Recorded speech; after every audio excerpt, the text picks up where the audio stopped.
This snake is very different from other snakes. It is not only several hundred meters long, but also has 2 heads. If you are bitten by this snake, you will certainly face death. Because the snake's venom is highly poisonous, there is only one medicine in the world that can provide a cure. This is the serpent flower. Unfortunately, the serpent flower only grows in the giant snake's cave. A man named Lao Ma and a boy are catching small snakes. After they successfully catch one, Lao Ma says that they can sell it in the market for a high price. The snake's price will be as much as half a day's salary. As Lao Ma puts the snake in his bag, a giant snake quickly snatches the boy and takes him away. Soon, the boy falls from above and dies instantly. Lao Ma is terrified and tries to run away. However, the giant snake looms behind him. Lao Ma attempts to evade the snake by remaining still, but his efforts are in vain. The giant snake quickly swallows him whole. Many people, including a group of military personnel, are show traveling by train to an unknown destination. Most of them are chatting and some are playing cards. The military chef, Ma Xiaoyang, sits beside a beautiful young woman named Jing Lan. He seems to flirt with her, but she does not seem to really like him. At the same time, a soldier sits by a window alone.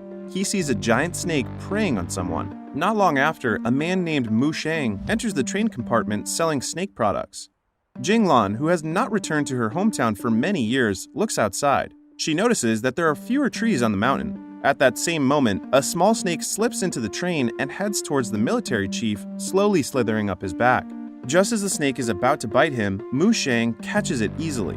Seeing that, an astonished young boy asks him who he is. It is revealed that Mu Sheng is the descendant of Snake King and works as a snake catcher in Yang'an village. Hearing this, the young boy immediately shows his admiration for Mu Sheng. Jing Lan is also intrigued and says that she has not seen Mu Sheng in a long time. Jing Lan offers her hand to him, but Mu Sheng refuses, saying that his hands are dirty. Suddenly, their train stops. The passengers are confused because no one knows what is happening. The lights in the compartment start to flicker. The passengers hear something moving on top of the train. A woman turns to look out of the window and is suddenly snatched by something from above. The others can only see her blood dripping down the window. As the passengers are distracted by the sound of gunshots outside, many snakes slither into the train car and attack them. Chaos ensues as everyone tries to escape the attack. As they open the doors, though, they find that there are more snakes outside. Mu Sheng comes up with an idea as the snakes continue pouring into the rain. He orders everyone to chew up as much garlic as they can and spit it out onto the floor. The snakes hate garlic and stop moving forward, leaving them in peace. Suddenly, a giant 2-headed snake breaks the train's compartment door. The passengers run fearfully to the adjoining train compartment to try to save their lives. The giant snake chases after them, killing many people in its pursuit. The passengers block the compartment door with some luggage, but the giant snake breaks through the barrier easily. Its power is immense. As the others climb to the roof of the train, Mu Sheng and some other soldiers buy some time by spraying the giant snake with water. The water eventually runs out though, and he and the other soldiers also flee to the roof. Those still alive make their way towards the train's engine. The temperature is higher there, so there are fewer snakes. However, Giant Snake follows them to the roof and kills more people. Upon seeing this, the rest of the passengers choose to jump off the train. Mu Sheng tells them to run to the mountain. Their boss, a man named Shen, falls during their escape. A woman tries to help him, but Shen sacrifices her to save him. Meanwhile, the others are starting to create a barrier using some dry grass and alcohol, planning to light it on fire. Mu Sheng sees Shen stumbling on the other side. Mu Sheng saves Shen just as the others touch fire to the grass barrier. The giant snake stops its pursuit when it's faced with the fire. This gives the survivors some time to run further up the mountain. When morning comes, they decide to rest in the forest. Many of them have snake bites. Jing Lan tells them to tear off strips of their clothing and bandage their wounds. This can temporarily stop the spread of snake venom. Mu Sheng helps a young boy who had a serious snake bite by opening up his bite wound and sucking out the venom from the boy's blood. Shen offers Mu Sheng money to do the same thing to him, but Mu Sheng ignores the offer. Jing Lan sees that people are dying and asks Mu Sheng how to cure the snake venom. He replies that the sucking method cannot be applied to all of them because the snake venom is strong and can make their tongues swollen. Mu Sheng suggests instead that they quickly head to his house in Yang'an village, where he has some antidotes available. The soldiers become angry when they hear this. They accuse Mu Sheng of deliberately using the snakes to attack the train so that he could sell the antidote. Jing Lan defends Mu Sheng, saying that they would not have survived this long without him. Instead of arguing with anyone, Mu Sheng starts off towards Yang'an village.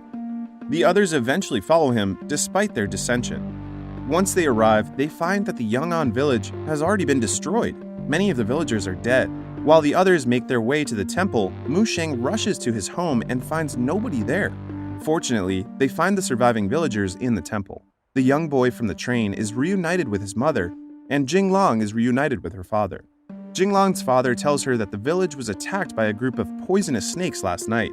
A few moments later, Mu Sheng enters the temple and finds his mother there. At the same time, the others ask for the antidote he mentioned earlier. Mu Sheng's mother tells them that the antidote is ready in a pot at the temple. Knowing that the amount of the antidote is limited, people begin to fight. However, a villager says that the antidote is useless to them because it will no longer be effective. She states that it can temporarily relieve them, but will not completely cure them of the venom. Despite her words, the injured continue drinking the antidote, hoping that it will cure them. They begin to blame Mu Sheng and say that the snake attack happened because of him. Mu Sheng defends himself by saying that many people have cut down trees for their own purposes without thinking about the side effects. He claims the snake disaster occurred because most of the snake's habitat had disappeared. Jinglong asks Mu Sheng if there is any other way to save them. He says that only the serpent flowers in the Snake King Valley can cure people of the venom now in their bloodstreams. Jinglong's father states that the valley is very dangerous. Many valiant hunters have not been able to escape it. Since it is the only way to save their lives, some of them insist on going there. The next day, they row through a river on several rafts. During the trip, Ma Xiaoyang tries to flirt with Jinglan, who is still ignoring him. Suddenly, a fish jumps up from the river and scares him. Ma Xiaoyang falls to the river but is saved. Just then, a large snake attacks one of the travelers, killing him in the water. While trying to kill it, one of the men accidentally cuts the rope binding the raft, causing everyone on board to fall into the river. Luckily, a woman named Azi shoots the snake with her bow and arrow, scaring it away.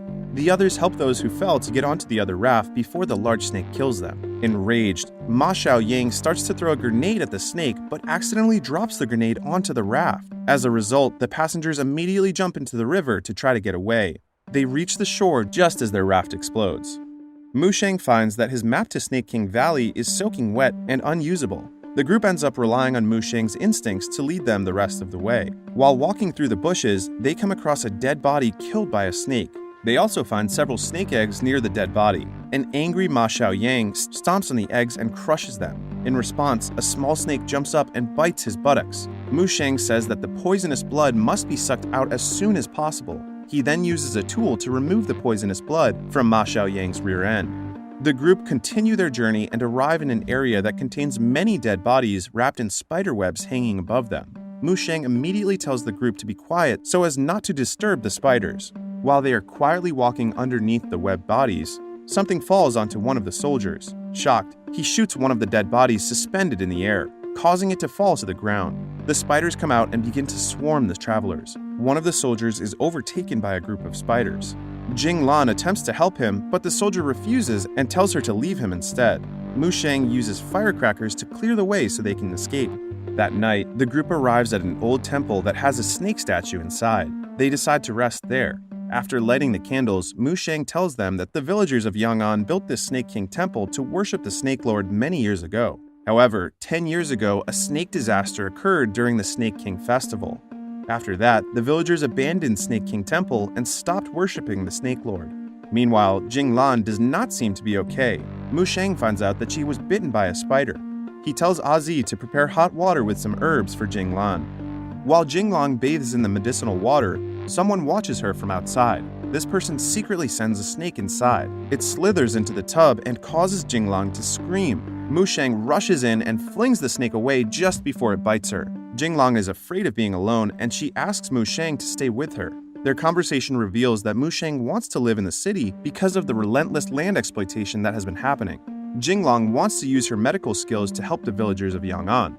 As they are about to fall asleep, one of the soldiers sees something through the window. All of the candles are suddenly blown out.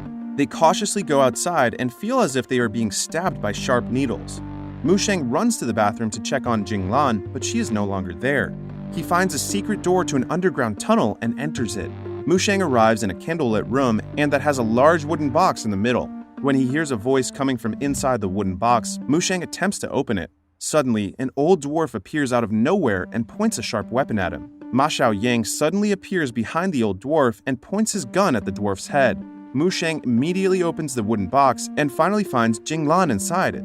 The old dwarf introduces himself as Sorrowful Snake. He works as a snake catcher as well. Knowing this, Shen asks the old dwarf if he knows where the serpent flowers are.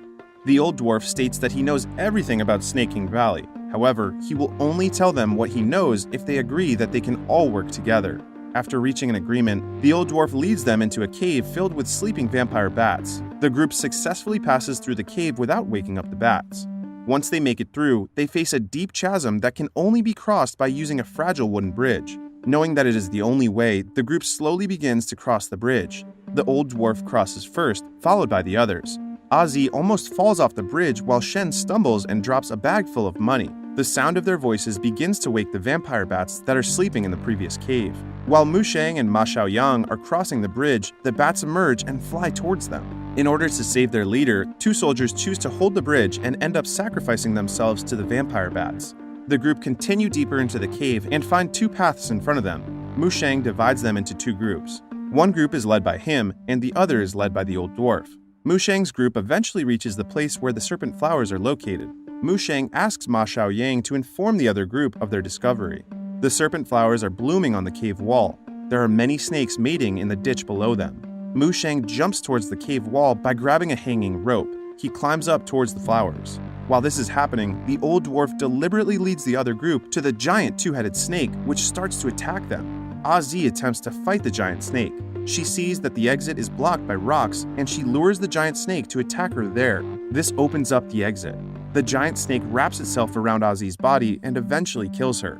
In the other part of the cave, Mu Sheng manages to collect some serpent flowers. Shen orders him to gather as many flowers as he can. Mu Sheng refuses because it will make the giant snake even angrier. Suddenly, the old dwarf shows up, holding Ma Xiaoyang as a hostage. The dwarf points his gun at Jinglan, demanding that they give him all the serpent flowers. Not wanting Jinglan to die, Mu Sheng has no choice but to follow his orders. Shen begs for some of the flowers, but he gets shot instead. Before the old dwarf can run away with the bag full of serpent flowers, the giant two-headed snake suddenly eats him. The bag is left hanging in the ditch below them. Shen immediately attempts to retrieve it for himself, but he falls into the snake pit instead and dies. Mu Sheng and Jinglan retrieve the bag and quickly escape with Ma Xiaoyang. When they encounter the giant snake again, Ma Xiaoyang chooses to sacrifice himself by using a grenade to blow himself up in front of it. However, his sacrifice is not enough to kill the snake, who proceeds to eat one of the remaining villagers. The three who are left run away. At one point, the giant snake nearly kills Mu Sheng. Fortunately, Jinglan manages to divert its attention for some time using the serpent flowers. After running around a stone pillar, Mu Sheng tricks the giant snake into biting its own tail. He then uses a sword to cut off its head, killing it. The surviving group members return to Yang'an village with the serpent flowers. The villagers are able to cure everyone from their snake bites, and they are left living peacefully in the village.